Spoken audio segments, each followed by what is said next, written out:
안녕하십니까. 제2의 인생 DS 송입니다. 지금까지 해외에서 은퇴 생활하기 좋은 나라와 좋은 도시에 관한 영상 4편을 올린 결과 반응이 매우 좋았습니다. 해외 은퇴 생활을 계획하는 분들이 그만큼 많다는 증거겠지요. 오늘은 단점으로 가득한 동남아시아의 공통점, 단점을 덮고도 남을 유일한 매력이라는 주제로 은퇴 생활을 계획하시는 많은 분들이 잘못 알고 있는 부분들을 동남아시아의 공통점으로 묶고 다뤄보겠습니다. 은퇴 생활을 계획하는 많은 분들은 지금까지 가족에 대한 책임감으로 치열한 경쟁 속에서 살아왔으니 이제는 건강도 챙기고 하고 싶은 일들도 하면서 좀 여유롭고 보람있고 보다 나은 삶을 살아보자 라는 생각을 하고 계실 것입니다. 저도 이런 생각으로 은퇴 생활을 시작했으니까요. 하지만 한정된 금액으로 더 나은 삶에 대한 계획을 세우다 보니 당연히 우리나라보다 물가가 저렴한 동남아시아 국가로 시선이 향할 수밖에 없습니다. 그럼 정말 동남아시아 국가들이 생활 물가가 저렴한가? 또 동남아 국가들은 은퇴 생활자들이 살기에 좋은 환경을 가지고 있는가? 또 해외 은퇴 생활을 하는데 다른 제약 요소들은 무엇이 있는가 등에 대해서 알아보겠습니다. 구독, 좋아요를 통한 격려는 좋은 영상 제작에 큰 힘이 됩니다. 은퇴 생활에 관한 더 많은 정보를 보시려면 유튜브 검색창에서 제2의 인생 또는 DS송을 검색하시면 됩니다. 먼저 동남아시아 국가들의 공통적인 특징을 볼까요? 첫째, 더운 나라. 둘째, 저개발 가난한 나라. 셋째, 외세 침입과 식민지 경험이 있는 나라입니다.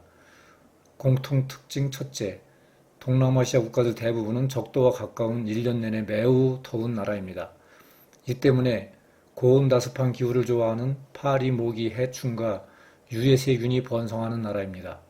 사람들은 이런 날씨로 인해 불편하고 불쾌하고 태양이 이글거리는 뜨거운 한낮에는 야외 활동을 할 수 없습니다.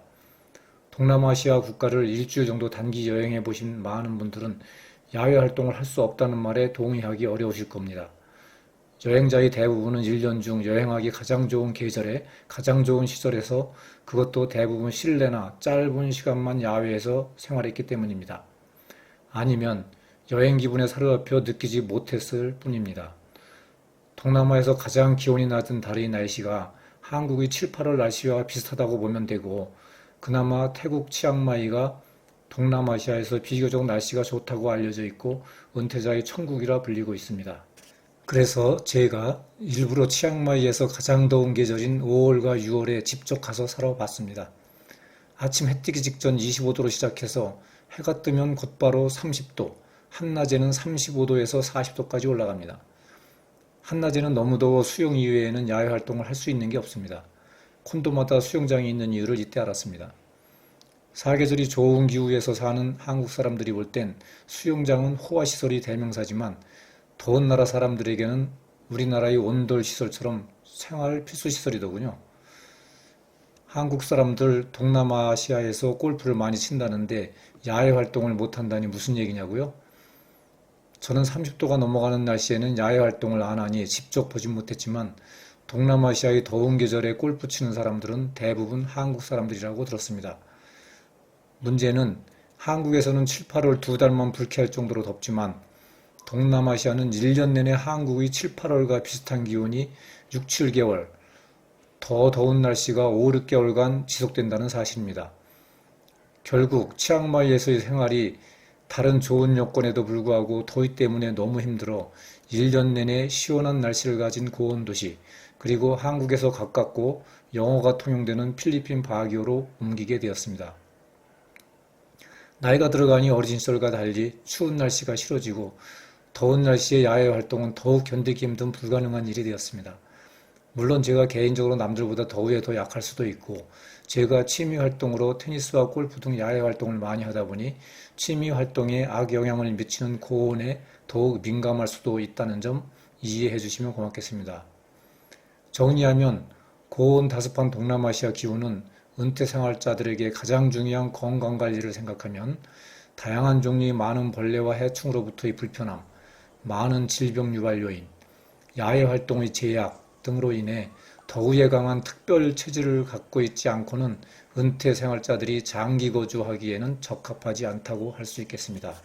둘째, 동남아시아 국가들은 정도의 차이가 좀 있을 뿐 우리나라에 비해 저개발 가난한 나라들입니다.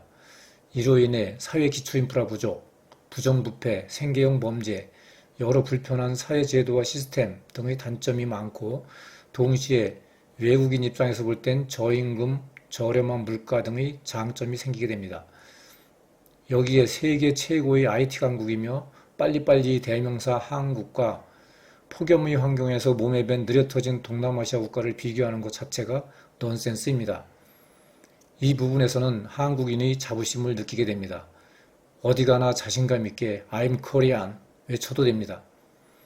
그럼 동남아시아 국가들이 생활 물가가 어느 정도 저렴하고 우리에게 어떠한 경제적 효용을 가져다 줄 것인지 따져봅시다. 제조업과 무역에서 세계 최강이라고 해도 손색이 없는 대한민국보다 더 좋은 상품을 더 싸게 공급할 수 있는 역량을 갖춘 나라가 동남아시아에 있을까요? 정답은 없습니다.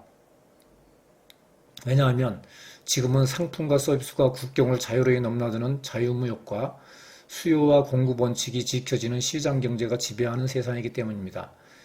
단지 동남아시아의 각 나라들이 자기 나라의 근간이 무너지는 것을 방지하기 위해 자유무역의 대상에서 예외적으로 규제를 가하는 품목이 있습니다. 즉, 농산물과 자기 나라 국민입니다.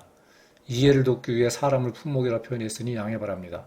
하지만 농산물의 경우 상당수가 제품으로 가공해서 수출할 수도 있기 때문에 터무니없이 싸지는 않으며 대부분 질적인 수준이 떨어질 뿐만 아니라 한국인이 필요로 하는 양질의 고급 농산물은 오히려 한국보다 비싼 경우도 있습니다. 그럼에도 전반적으로 농산물이 좀 저렴하긴 합니다만 한국 사람이 외국에서 은퇴 생활을 할 경우에 전체 생활비에서 식료품비가 차지하는 비중은 최하 30% 아니 25% 이내일 것입니다. 즉 엥겔 지수가 25% 이내이면 최상위급 생활이라고 하지만 한국인이 외국에서 생활할 경우 여러 추가 비용이 발생하기 때문에 고급스럽게 살지 않아도 엥겔 지수가 25% 이내에 들어오기 때문입니다. 한마디로 정리하면 농산물 값이 좀 저렴하긴 하지만 은퇴 생활에서 차지하는 낮은 비중으로 볼 때 큰 효용으로 느껴지지 않는다는 이야기입니다. 결국 은퇴 생활자가 동남아시아 국가에서 얻을 수 있는 최대의 효용은 낮은 노임에서 비롯된 가성비 좋은 용역 서비스 하나밖에 없습니다. 구체적인 활용 방법에 대해서는 다음 주에 방영합니다. 셋째, 외세 침입과 식민지의 뼈아픈 경험으로 인해 자격지심이 있는 나라들입니다. 무슨 뚱딴지처럼 식민지가 은퇴 생활과 무슨 관계가 있냐고요? 한마디로 관계가 큽니다. 외국을 침략한 경험이 있는 대부분이 선진국이나 경제력이 있는 국가의 경우는 모든 면에서 자신감이 넘칩니다. 힘도 있고 경쟁력도 있으니 각 나라의 모든 장벽을 없애고 공정하고 평등한 세계 질서를 구축하여 하나의 지구촌으로 살아가자고 외치며 선제적으로 규제를 제거합니다. 반대로 침략과 빼앗김을 당한 경험이 있는 대부분의 동남아 국가들은 선진국에서 말하는 자유무역과 공정한 룰을 총과 칼의 다른 말이라고 생각합니다. 특히 나라를 빼앗겼던 경험으로 인해 외국인에게 부동산을 개방하는 것에 대해서는 매우 인색합니다. 그래서 동남아시아의 대부분의 국가는 선진국들과 달리 원칙적으로 외국인이 자국의 토지를 살 수 없도록 법으로 금지하고 있습니다. 콘도에 대해서만 일정한 비율 한도 내에서 제한적으로 매매를 인정하고 있을 뿐입니다. 또 외국인이 자국에 와서 사업을 하거나 장기간 거주하는 것도 자국의 주권이나 이권이 침해받을까 걱정한 나머지 외국인에 대해서 이주 조건, 거주 조건, 비자 조건이 매우 까다롭습니다. 그래서 동남아시아의 은퇴 이민자들 대부분이 영주 이민이 아닌 장기 거주를 택하고 있고 이 장기 거주 조건도 매우 까다로워 관광비자의 경우 1개월에서 3개월에 한 번씩 비자 연장을 하거나 출국했다가 다시 입국해야 하고 장기 체류가 가능한 비즈니스 비자, 학생 비자, 가디언 비자, 은퇴 비자 등도 대부분의 나라에서 1년에 한 번 비자 연장을 받도록 하고 있습니다. 정리하면 국토 침탈이 뼈아픈 경험과 약자의 자격지심이 결합된 동남아시아 국가들의 외국인에 대한 차별 정책 때문에 한국인이 동남아시아에 가서 부동산 투자, 사업, 영주권 취득 등은 사실상 매우 어렵다고 보면 됩니다. 자격지심에 규제가 많은 동남아시아, 하지만 안 되는 일도 없을 뿐 아니라 편법도 잘 통하는 나라들입니다.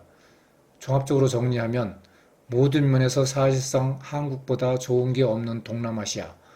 그럼에도 불구하고 한국보다 5배에서 10배 저렴한 동남아시아의 저임금은 은퇴생활자들에게 동남아시아의 단점을 모두 덮고도 남을 만큼 최대의 매력이라고 할 수 있습니다.